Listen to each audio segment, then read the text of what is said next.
Kia ora, welcome to Under the Checkered Flag, MotoGP edition. I'm your host Kate, and we're just going to jump right in.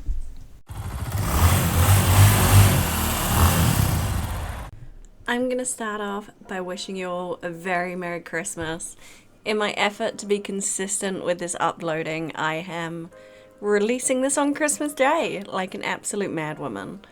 And also in that same sense, that means Pozza isn't here. He is going to be back on this pod.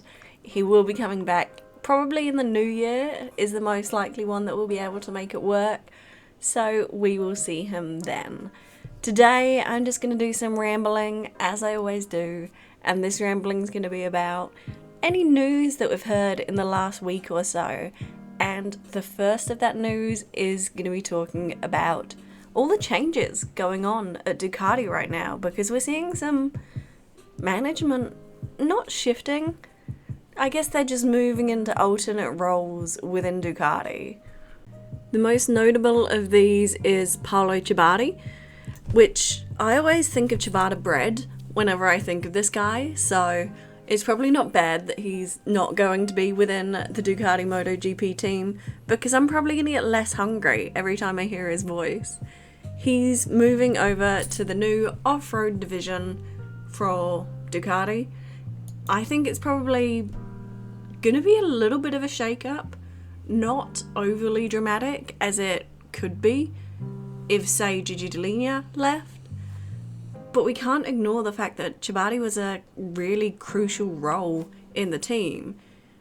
He is being replaced by, now I know I'm going to butcher this, so I'm really, really sorry in advance. Mauro Gracili is replacing Ciabatti as the sporting director for the MotoGP Ducati factory racing team. I really think it'll be quite a good development for the team. Always good to have these sort of changes. And I do wonder if it's... Well, actually, I don't know if it's going to be good, because Ducati are so dominant right now. Clearly that is all working. And from memory, Paolo's been on the grid since Casey Stoner was around, and I'm pretty sure he was in the team when Casey Stoner won the 2007 championship. Or I'm having a minor mind blank. At least I think it was 2007. I'm going to be really embarrassed if it wasn't. So he's been there basically from that championship all the way up to Pecco's now 2 championships. So he knows that team well, and that team's definitely going to be gelled with him and rely on him. And I really always love... Sorry, my dog is just adjusting. Bear with me. But I do really love how he's one of the 2 golden oldies, I suppose, within that camp, who you can always rely on to still be doing stuff like the good old days, smoking cigars and having a good bit of banter, or at least it looks like it, because we never really dive into the boxes. Yeah, it'll just be really interesting to see how this story plays out, and I do wish him all the best in his off-road journey. Talking about his replacement, it does look like this move has been coming for a little while, which will be good to help Ducati negate any concerning or issues that may have arisen if they hadn't been moulding him. It does look like previously Ciabatti and Gracili had been sharing the role in that sort of situation, so really newbie's gonna know what to do, and so we'll just have to get used to seeing his face and hearing his interviews a whole lot more in this coming year. Another bit of news that's come out in the last week or so, I suppose, are adjustments to the minimum age limits. Now, I don't know how familiar you all are with the minimum age limits. What happened is that they tried basically to put in a blanket ban saying 18 is the minimum age for all Grand Prix classes, including Moto3, where quite often we have a lot of young'uns coming up.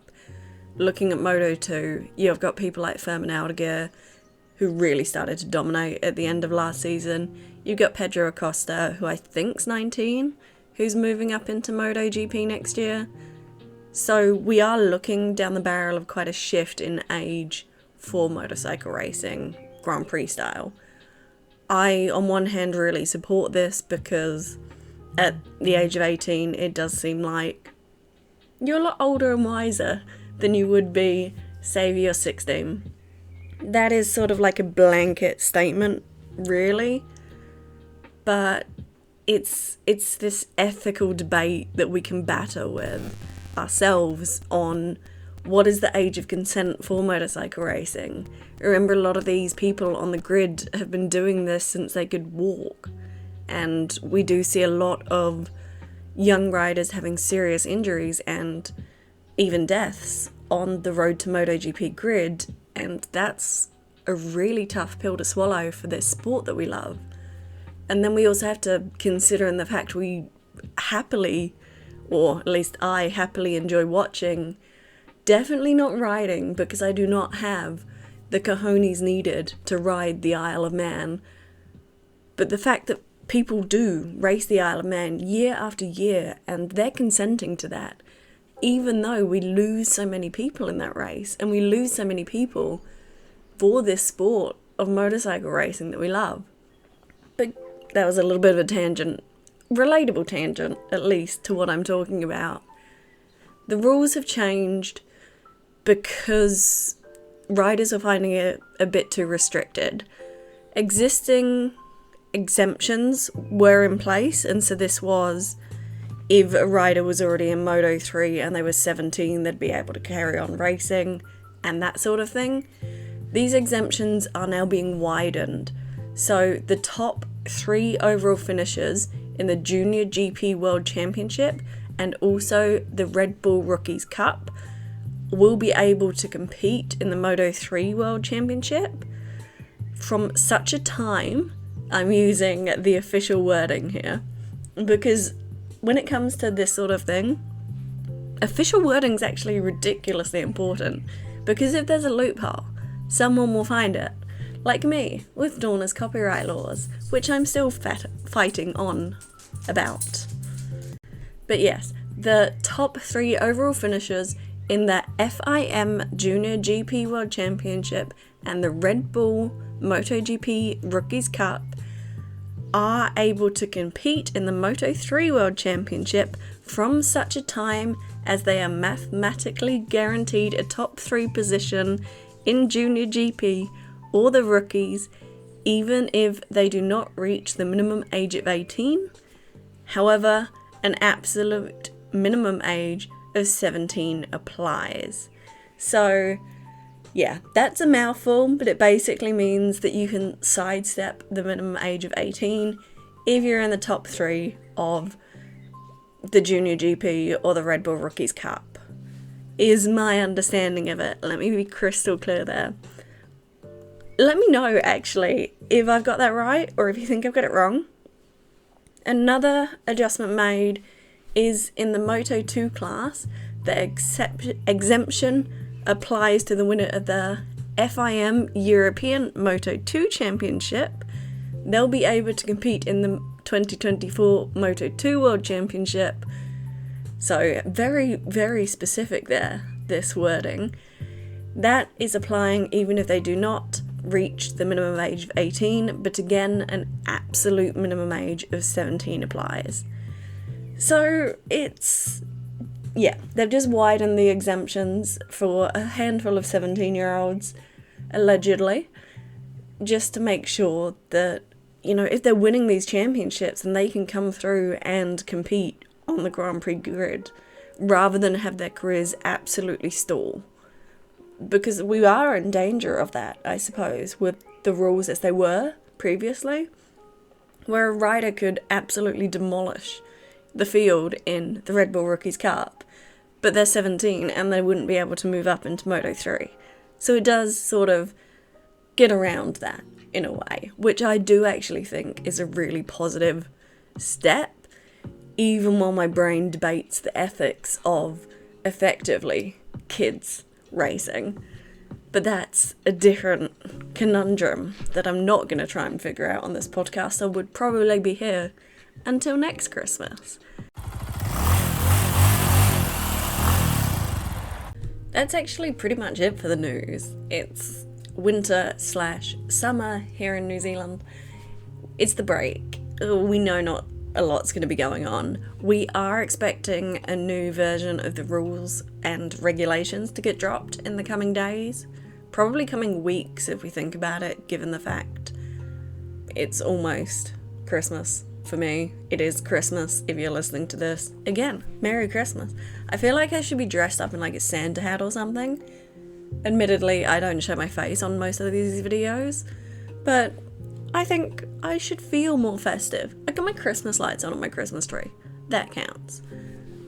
Yeah, those rules are getting dropped in the next wee while, and once they do drop, I will do a deep dive into any changes that are occurring. So I'm going to start talking about some statistics that we saw this year, I suppose. One of them that really, really interests me, and I suppose it interests me because I didn't quite register the gravity of it, is that we had 3 different manufacturers out of the 5. I think we've got 5 on the grid. We've got Aprilia, Ducati, KTM, Honda, Yamaha. Yes, we've got 5. 3 of those manufacturers won a race.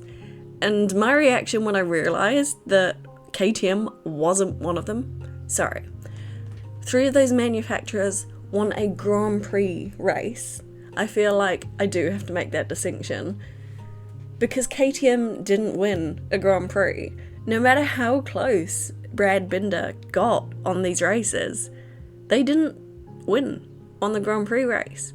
They did collect 2 sprint race wins, but if we're just looking at Grand Prix race statistics, 3 manufacturers winning is pretty darn cool. Admittedly, one of them was just Alex Rins plus Honda both being really good at COTA, and whether that counts as just like this alien unique victory, I don't know.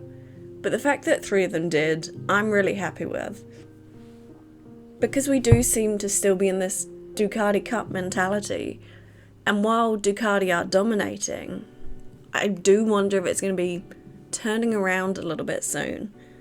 Which makes me come back to that point, and I know I'm hashing on a lot about this, but I can honestly not see a world, unless Yamaha do continue to be completely and utterly terrible, and if they have not made any improvements in that rear grip, I could see VR46 Yamaha just being a thing in 2025.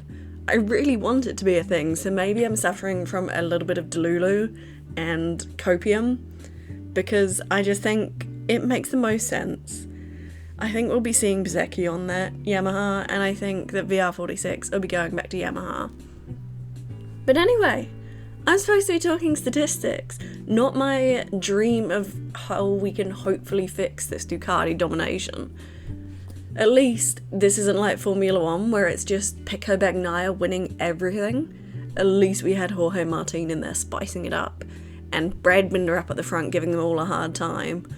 Admittedly, Bezzecchi was never going to win it because he was on a year-old bike, but at least we didn't know which Ducati was going to win. And honestly, at this point, I think we need to take that as a victory, because otherwise, yeah, I'll just get all depressed and sad. Talking about the sprints, we had 1 sprint specialist, and while he did take a little bit of time to show up this season, when he did, Jorge Martin just absolutely obliterated the competition with his sprint success. He got 9 victories, 9 sprint wins, and in that second half of the season, in the MotoGP Discord server, if you weren't voting for Jorge Martin for sprint in the fantasy, what were you even doing? I'll admit there was one race when I didn't put him in and he still won, and I guilt tripped myself, being like, how did you fall into the hype of, it was probably Maverick Vinales, knowing me. How did I fall into the hype of Maverick Vinales winning a sprint over Jorge Martin when Martin was on that form?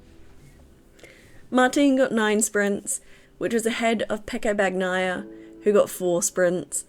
Brad Binder and Alex Marquez both had 2 each, and Marco Bezzecchi and Alicia Spargaro got 1 each.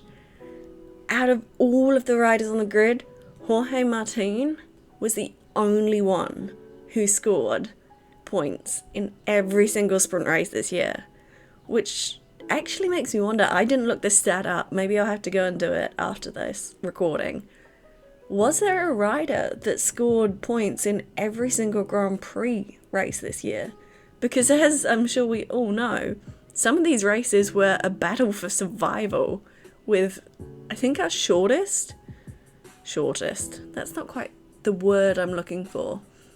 The race that finished with the least amount of riders, I think we only finished with 13, maybe? Which is insane when 22 riders should be lining up on that grid. To have 13 finish, it's a little bit scary. And while only 3 manufacturers did take that top spot on the Grand Prix race this year, every single manufacturer, including Yamaha, managed to get on the podium, which I think's absolutely great, because it does show that, like I said just before, this perceived Ducati domination, does it really exist? I suppose the fact that we have 3 Ducati as the top 3 in the championship pretty much says a lot. But I still think the fact that we did manage to have all 5 of those manufacturers on the podium just shows how close the grid is currently. Let's talk about testing, actually, because I have actually ventured onto social media for the first time in quite a while. What I found there was some really, really cool shots of Honda doing testing with a bike that looks vastly different to what they had at the end of last year. If you are watching the video version of this, I will chuck some screenshots that I just freshly yoinked from the depths of the internet. I'll pop them on screen. But basically, Stefan Bradl is already out there testing. This would have only been a couple of days ago, so around the 20th, 21st of December.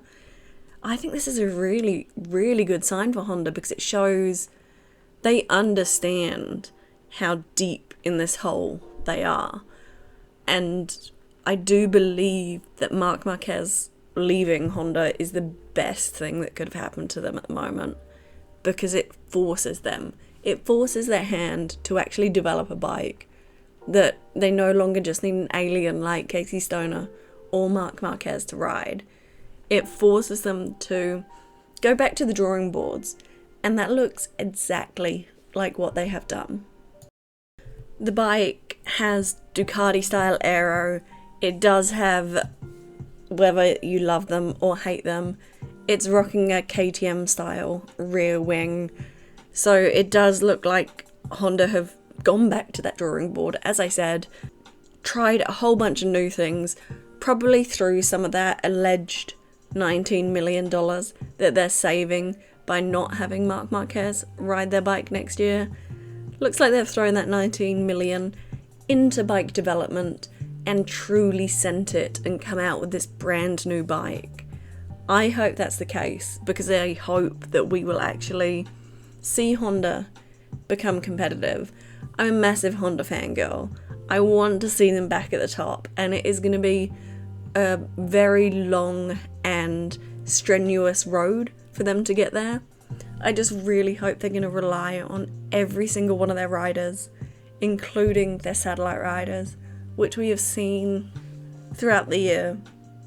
This sort of development from Honda, where they've gone from not listening to their riders at all, as in Alex Rins, it's one of the reasons he left to go to Yamaha, because Honda weren't listening to him because he was a satellite rider. We've seen them go from that to be throwing updates and aero at LCR Honda and having them test them and develop them, and then sometimes those updates are going to the factory. So hopefully we do continue to see that development. We're seeing this great development, as I say, from Honda, and I guess what worries me is how remarkably silent and how little updates we are getting from Yamaha. I really do hope that they're just working behind the scenes, nothing's getting posted and shared on social media. I hope, beyond hope really, that I'm wrong in the fact that I'm assuming that Yamaha aren't doing much. I know they're doing their regular development, but given how far behind they are, given they lack straight line speed, we saw the Ducati blasting past them on many occasions. Given the fact they lack rear grip, they need to be doing what Honda are doing. They need to be throwing everything and the kitchen sink and doing whatever they can to develop that bike. Because otherwise, come March, April next year, a month after we start actually racing, we're going to see Fabio Quartararo being one of those first riders hopping ship, I think, moving to another manufacturer. He's made it clear that he's not happy, and I do think if Suzuki hadn't left MotoGP, we could easily have come into this year with a Fabio Quartararo and a Marc Marquez lineup at factory Honda. Because that Suzuki leaving did actually destroy Fabio Quartararo's silly season that year. This is going to be his first silly season. In fact, it's probably going to be the first silly season in quite a while, or at least my memory, which admittedly is quite short. But it's the first silly season in a while when we've had so many riders' contracts coming up. Given the silly season that we have just had, a silly season that was not supposed to be silly, I'm really looking forward to hopefully seeing a ton of riders negotiating themselves some really good deals, and it's just going to be really interesting to see it all play out. Thank you all so much for listening. Again, another shorter episode, and again, I am just wishing you all a Merry Christmas if you celebrate. I'll be back next week in the new year, so you all stay safe this holiday season, and I'll be back.